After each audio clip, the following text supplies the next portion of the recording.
Francuski predsjednik Nikola Sarkozy ponovo je šokirao javnost izjavom da u zemlji živi previše stranaca, a da sistem integracije sve lošije funkcioniše. Sarkozy je ovo izjavio tokom televizijske debate u izbornoj trci za reizbor na mesto predsjednika Francuske, očigledno zaboravljajući da i on potiče iz porodice doseljenika.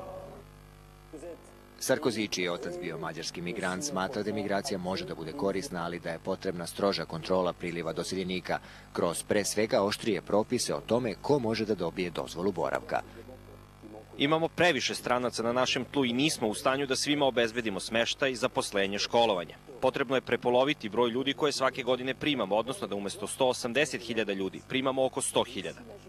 Osim toga, on je predložio da stranci zauzvrat dobiju socijalnu pomoć, minimalnu penziju ako su u Francuskoj proveli 10 godina i u njoj ostvarili radni staž od najmanje 5 godina. Tokom svog mandata, francuski predsjednik je često izazivao podele u javnosti kontraverznim izjavama o rasnim pitanjima i imigraciji, kao kada je neposredno pre nereda u Parizu 2005. godine mlade delikvente iz parijskih predgrađa nazvao lošem.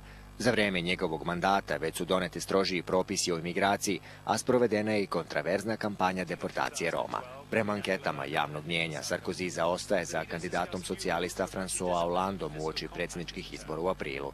Interesantno je i da Sarkozy i François Hollande nisu samo žestoki politički protivnici, već i rođaci, jer imaju zajedničkog pretka iz 17. veka, seljaka Claude Laboulija Birtija, tvrde genealozi. Dejan Siljević, televizija Pink.